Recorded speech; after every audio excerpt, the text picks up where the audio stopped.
नमस्कार दोस्तों, स्वागत है आपका हमारे चैनल पर। आज हम बात करेंगे भारतीय स्वतंत्रता संग्राम के सबसे अद्वितीय और साहसी नेता, नेताजी सुभाष चंद्र बोस की। सुभाष चंद्र बोस का नाम इतिहास के पन्नों में स्वर्ण अक्षरों में लिखा गया है। उनका जीवन संघर्ष, साहस और निस्वार्थ देशभक्ति का प्रतीक है। तो आइए, आज हम उनकी अद्वितीय यात्रा को विस्तार से जानते हैं।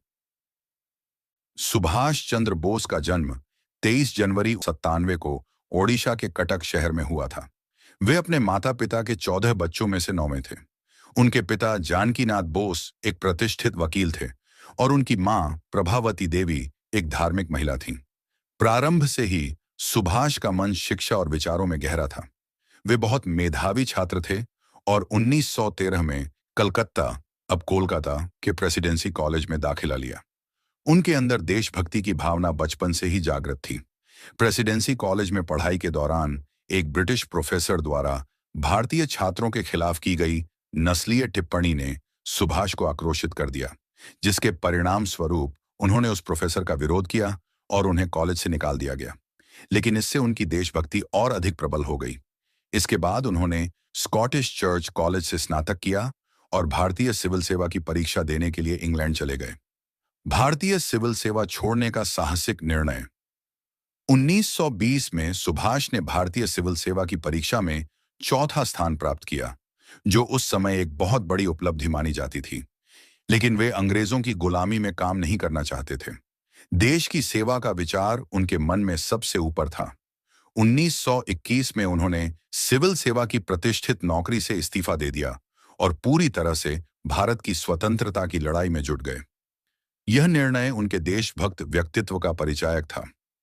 भारत लौटने के बाद सुभाष चंद्र बोस ने भारतीय राष्ट्रीय कांग्रेस में शामिल होकर महात्मा गांधी के साथ स्वतंत्रता संग्राम में भाग लिया।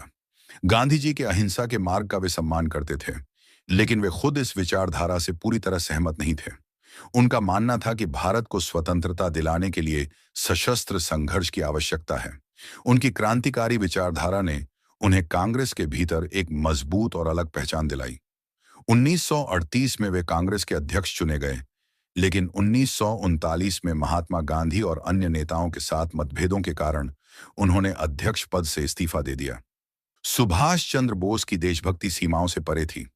वे भारत की स्वतंत्रता के लिए किसी भी हद तक जाने के लिए तैयार थे। द्वितीय विश्व युद्ध के दौरान उन्होंने जर्मनी और जापान से समर्थन प्राप्त करने की कोशिश की।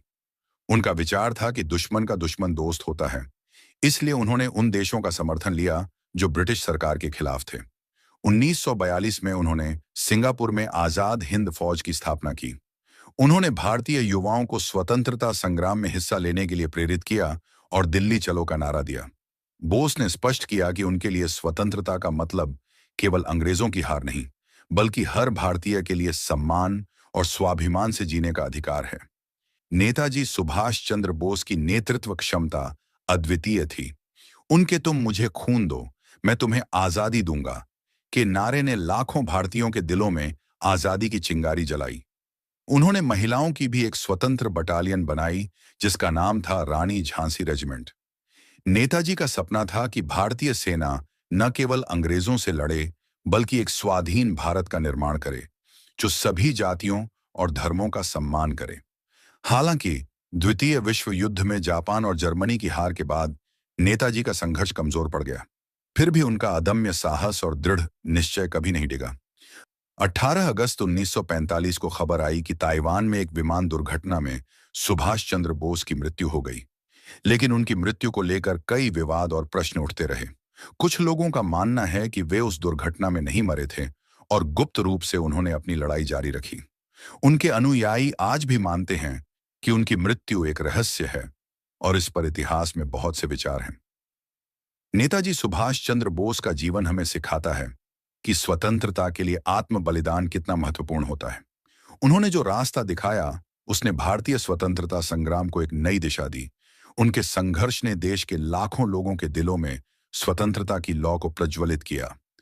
आज भी उनका नारा "तुम मुझे खून दो, मैं तुम्हें आजादी दूंगा" हमें याद दिलाता है कि स्वतंत्रता की कीमत क्या होती है।